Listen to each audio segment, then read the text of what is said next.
Welcome to week 3, combining and dividing multiples of the 9 quantities. In week 1, we met the 9 quantities. We're getting better at the language of the 9 quantities.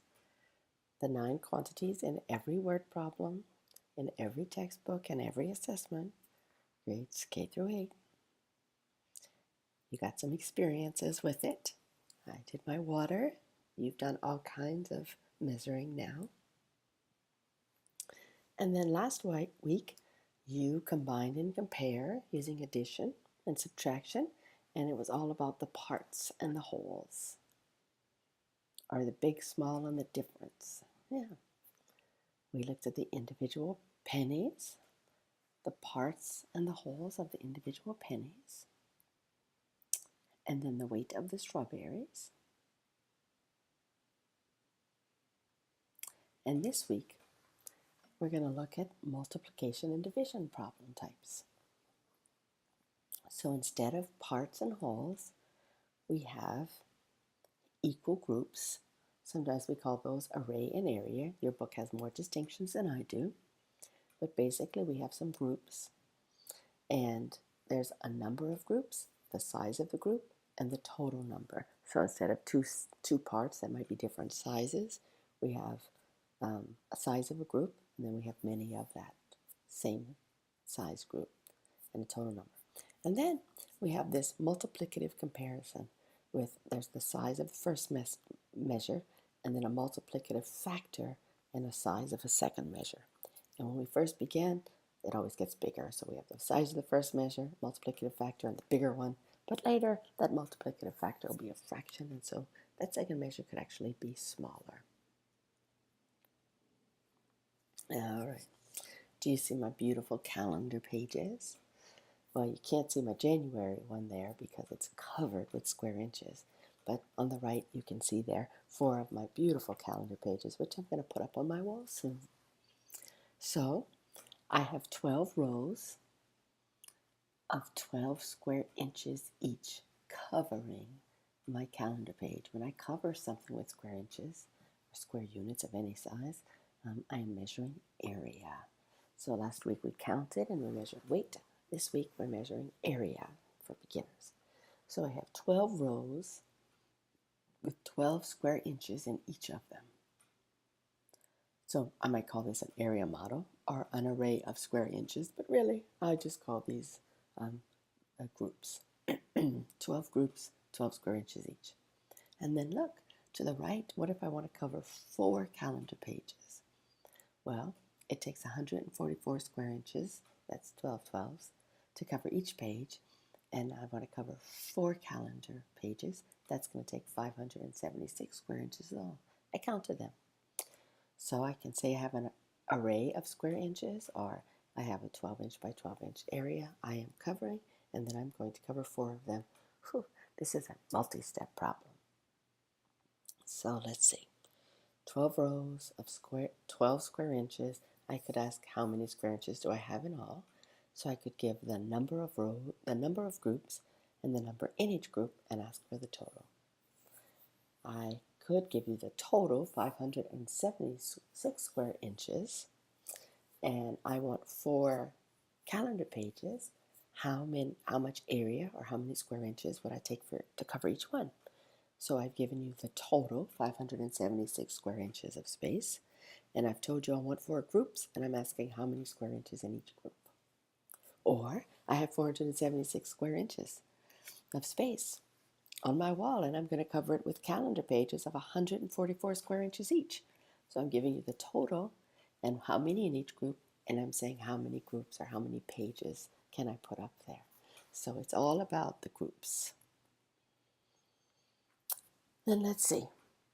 I can actually do some calculations once I get those numbers. Notice I never do a calculation until I've done a measurement and created an activity. In this case, I'm covering 12 rows with 12 square inches in each, and I'm wondering how I get that 144 square inches.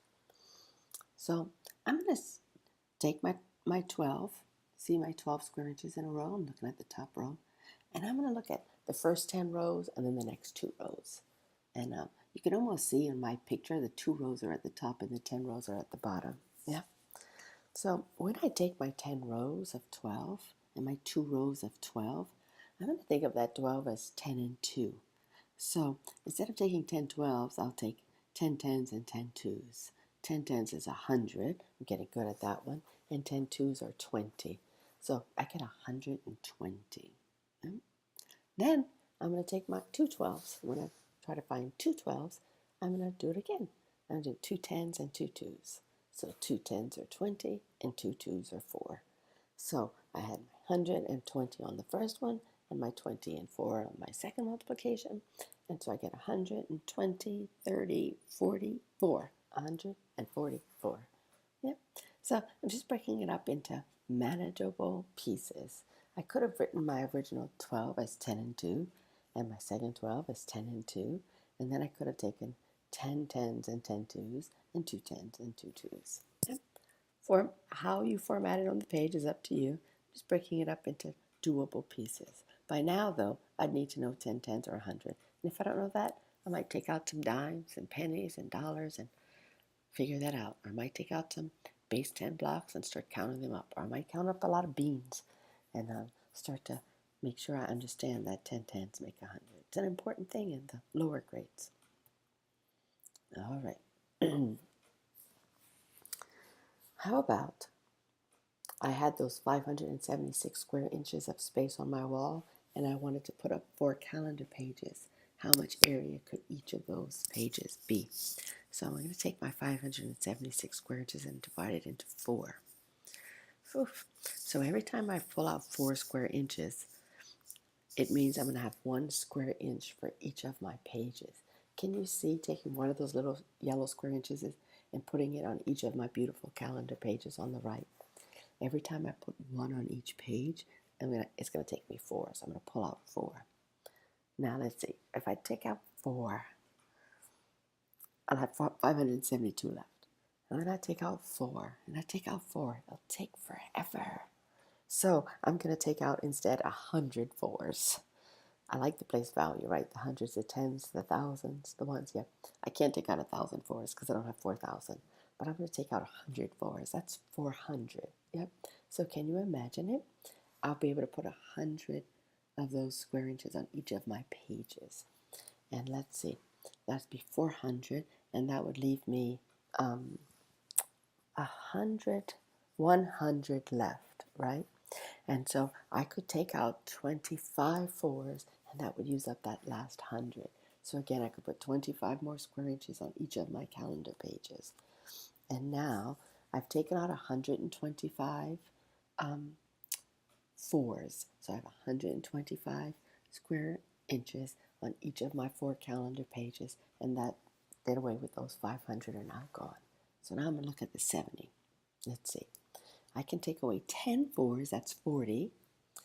And again, I'm putting 10 more square inches on each of my pages, and that'll take up 40 of the 70, leaving me 30. So now I could take out 7 4s, that's 28. Put 7 more square inches on each calendar page. That would take up 28 of my 30. So I still have 2 square inches left from my 70. I'll take those 2 and add them to my 6 ones. That's 8 square inches. I'll take out 2 4s. So I'll put 2 more square inches on each of my calendar pages. You can't see me, but I'm actually like touching each of those calendar pages every time I tell you that I'm putting more square inches on it. And now I've used up all my calendar pages. So let's see.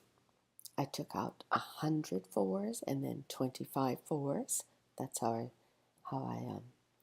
got rid of used all my 500 square inches. And then I did 10, took out 10 and 7. That was 17, and that's how I used up, 68 of my 70 square inches. And then I took out 2 more, and that used up my 8. So 100, I'm counting now, 100, 125, 135, 142, 144 square inches in all. Yeah, so I'm just pulling out 4 at a time, but I'm not just pulling out 4 at a time. I'm pulling out 4 100 at a time, or 10 at a time, or one or two at a time. I'm not going to take them out one at a time because there's too many. All right. That was dividing the square inches into my 4 calendar pages. I also could have divided my 576 square inches by the 144 square inches I needed for each of my calendar pages, right? Different day, different problem. And so if I pull out 100, I could actually do this. I could pull out 144, see what's left. Pull out 144, see what's left. But I decided I surely had enough to pull out 244s, which is 288. And when I subtract the 288 from the 576, I had 288 left over. How cool is that? So I know I can pull out 2 more. I don't know why. I guess I was showing you a different way. But clearly I could have just pulled out 2 more 144s because I know that's 288. And I'd have had 4 calendar pages. But I guess I wanted to show you a different technique. So I was going to take my 288 and I was going to count up to 276. Oh, I'm sorry. I was subtracting 476 minus 288, and I guess I knew it was 288. But if I didn't know and I wanted to do that subtraction, I could subtract by counting down or counting up, and I was choosing to count up. So when I count up from 288 to 576, I might count up 2 to get to 290, 10, add 10 more to get to 300, add 200 to get to 500, and then add 76 to get to 576. So I added 2, 10, 276, which is 276, 86, 87, 88, 288. And now, of course, I knew 144 times 2 was 288. Great. Sorry for that little forgetting what I was doing here. All right. So I pulled out 2 and 2 more, or 4 calendar pages. Guys, this is what I want you to do when you do your adding and subtracting, but I want you to use your own thinking. Right now you're trying to follow my thinking, probably not so easy. So for yours, I want you to do your own thinking, right? So add up yourself, or count down yourself, or pull out 1 or 2 or 3 or 10 or 20 or 30 or 100 or 230 for your dividing, and get good at doing these calculations yourself by thinking about the actual quantities that you're adding and subtracting. All right, let's see. I want to now summarize. Ellen, was doing the counting. And what was I counting? I was counting either, I was counting square inches, and then I was grouping them into rows. Yep, so I was counting square inches and grouping them into rows to give me a total number of square inches. I had 12 groups of 12 square inches each. And then when I did the calendar pages, the 4 calendar pages, Ellen, was counting, and I was counting the square inches, but they were grouped into calendar pages, so they were grouped into 144. 4 groups, 144 in each group, and then I had the total of 576. So 2 different multiplication problems, or you could say a multi-step multiplication and division problem. I don't know if it's multiplication or division, but a multi-step problem with groups. I had a second example, which was height of the shelves in my living room. I have some built-in shelves next to my fireplace, which I love, so I thought I'd measure them. Let's see, I counted pennies. I weighed pennies. I found the area of the calendar pages because I'm going to put them up on my wall. And now I'm doing height. So now I've reached 4 of the 9 quantities so far in my examples. All right. So let's see. I measured a shelf. Can you see on the right there? I measured in centimeters. Oops, I measured in millimeters. And my shelf measured 245 millimeters tall. And I think the reason I used millimeters is because I wanted to have some 3-digit numbers. And then I could ask about multiple shelves, say 4 shelves, because that's how many I have in my house. I could ask about making the shelf, 4 times as tall. What if I want a really tall shelf for my big books? The first one tells the height of 4 similar shelves, and the second one tells of a shelf that would be 4 times as tall. That would mean I take all the little individual shelves out you can actually just pull those out and have one big shelf. So I'm showing the two different kinds of multiplication. Yeah. Either way, I have my 245 millimeters, which I am writing as hundreds and tens and ones, and I'm multiplying it by 4. So I'm going to take the 200 times 4 to get 800, the 40 times 4, 40 is 80, 40 and 40 is 80, 80 and 80 is 160, yep, and then 4 5s is 20. So let's see, 800, 960, 960, 970, 980 millimeters. 4 shelves would take 980 millimeters in height, or a shelf 4 times as tall would be 980 millimeters in height. So 4 shelves, or 4 times as tall, I should have an or there, 4 shelves, or 4 times as tall would be, oh, I'm sorry. If there's no or there. If I had 4 shelves and they were all 4 times as tall as my 245 millimeters, that would be 980 millimeters times 4, not times, times 4. 980 times 4 millimeters, and I'd have a 2-step problem. It's not that hard to make up these problems, 1 step, 2 step, right? All right. So again, let's summarize. I have 4 shelves. Each shelf is 245 millimeters tall. Or I have a single shelf that's 245 millimeters tall, and I want to make it 4 times as tall. I can think of it either way. I, Ellen, am counting. What am I counting? I'm counting millimeters of height, and they're grouped into shelves or into my original shelf that I'm going to expand. So either it's grouped into shelves, I have 4 of them, or the original shelf times 4 because I'm going to enlarge it by 4. Oh, enlarge. I don't know if we've come up with that word yet. Adding to our vocabulary of the language. All right, so multiplying and dividing. Every time I multiply or divide any activity that I use groups, I can ask, who's counting? Ellen. What are we counting? Either square inches or millimeters of height. And how are we organize them?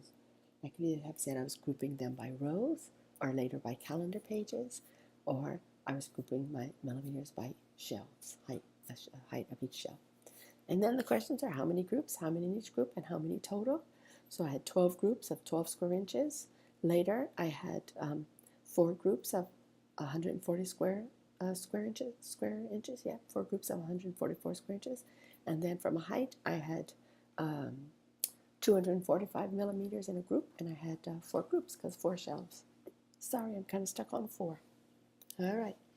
So multiplying and dividing, summarizing after each problem, so the students start to see the structure of the 9 quantities. Who's counting? What are we counting? And then in addition and subtraction, it was the structure of the parts and the whole. In multiplying and dividing, it's the structure of the groups. All right. Have some fun this week, both counting and measuring, and then creating some multiplication and division problems, i.e. making some groups.